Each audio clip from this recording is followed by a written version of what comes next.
जगद्गुरु श्री तुकाराम महाराज यांचा 3 चरणाचा जगद्गुरु तुकोबार यांनी ज्या 100 अभंगामध्ये भगवंताच्या लीला गायल्या, ज्या प्रकरणाला नाव बाळक्रीडा आहे, या बाळक्रीडा प्रकरणातील आणि गोकुळ आणि मथुरा या 2 चरित्राच्या दुव्या स्थानी असणारा अत्यंत गोड हा अभंग आहे की ज्या अभंगातून तुकाराम महाराजांनी चरित्राच्या संबंधाने निर्माण होणाऱ्या 3 प्रश्नाचं उत्तर दिलेलं आहे. देवानं चरित्र कधी केलं, देवानं चरित्र कसं केलं आणि देवानं चरित्र का केलं, अशा महत्वपूर्ण 3 प्रश्नाचं उत्तर देणारा अभंग आहे. विठ्ठला.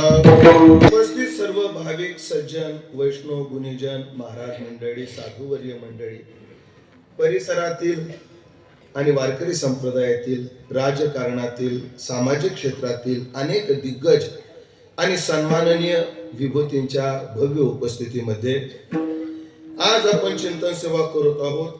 त्या चिंतन सेवेचं निमित्त म्हणजे एक अत्यंत गोड सुंदर न्हावी या गावाने घडवलेल्या इतिहासातील अत्यंत गोड सुवर्णाचं पान अशा गोड उत्सवाच्या समारोपात आज आपण उपस्थित आहोत की जो उत्सव गेल्या 7 दिवसापासून संपन्न होऊन आज 8व्या दिवशी समारोपापर्यंत आलेला आहे. की जो उत्सव थोर थोर महात्म्यांच्या आशीर्वादाने, पावन उपस्थितीने, त्यामध्ये आपल्या गावामध्ये ज्यांनी परमार्थाची ज्योत तेवत ठेवली अशी नाथ परंपरा त्यातील सद्गुरुनाथ मोहननाथजी महाराज पूज्य बाबाची उपस्थिती सुरुवातीलाही होती ना, समारोपामध्ये सुद्धा आहे, यांची उपस्थिती आहे. आणि स्वानंद सुखनिवासी गुरुनाम गुरु सद्गुरु जोग महाराज या परंपरेतील एक थोर विभूती. मग काय असतं मंडळी, प्रत्येक भाग परमार्थामध्ये जो नावून निघतो ना, त्याला कारणीभूत ती परमार्थाचा जो प्रवाह असतो त्याला आपण नाव देऊ गंगा आणि यमुना. गंगा जिथे उगम पावते त्याला गंगोत्री म्हणतात आणि जमुना जिथे उगम पावते त्याला जमुनोत्री म्हणतात.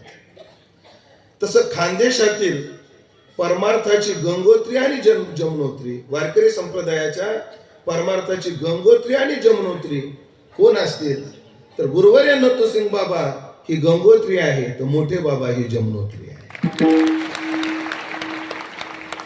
या 2 महात्म्यांनी, त्याच्या आधी झेंडूजी बाबाची परंपरा, थोर थोर परंपरा आहेत, वादच नाही, त्याही परंपरेचं योगदान खानदेशातील परमार्थाच्या जडणघडणीमध्ये तेवढंच मोलाचं आणि तेवढ्याच आदराचं, वादच नाही.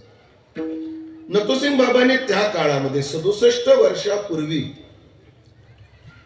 वारकरी संप्रदायाचा निरपेक्ष प्रचार प्रसार व्हावा, तळागाळातील लोकांपर्यंत हा परमार्थ पोहोचावा, या उद्देशातून या दौरा मंडळाची सुरुवात केली.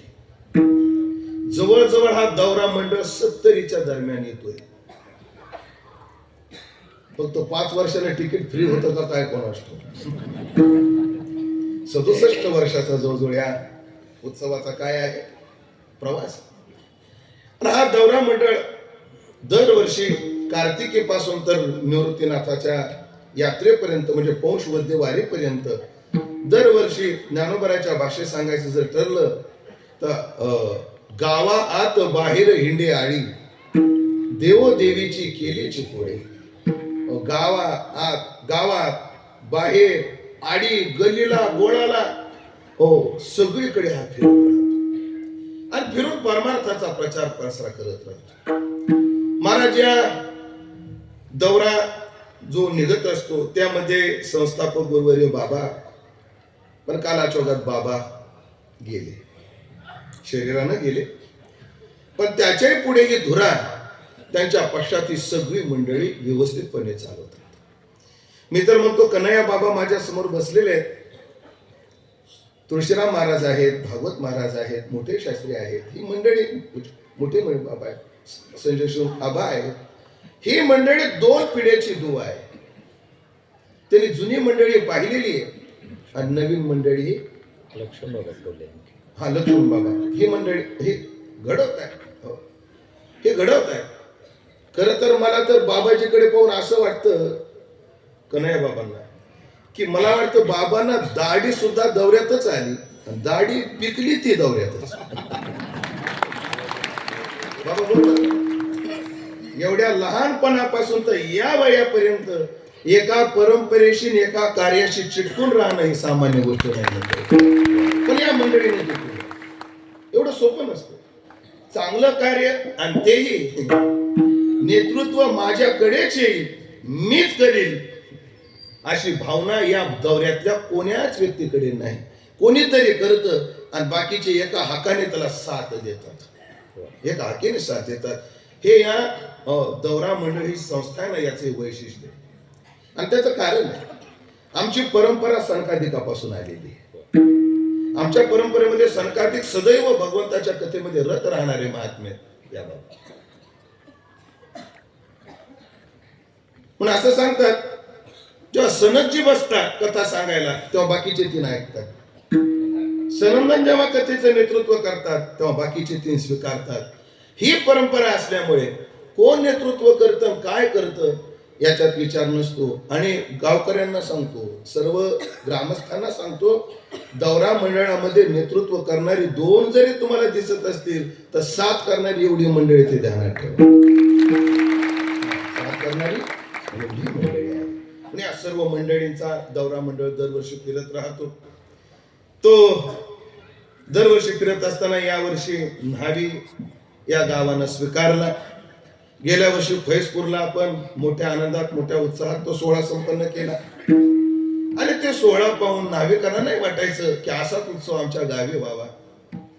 आदरणीय नरोभाऊंची इच्छा असायची की हा उत्सव निदान ह्या काळातला उत्सव आपल्या भागाच्या बाहेर जाऊ नये. एक उत्सव दौऱ्यातला आपल्या भागाच्या बाहेर जाऊ नये. हो, नरोभाऊचं दोन्ही क्षेत्र आहेत. आमचे पारमार्थिक क्षेत्र आहे, राजकीय क्षेत्र आहे. म्हणजे पारमार्थिक दृष्ट्या प्रचार प्रसार व्हावा.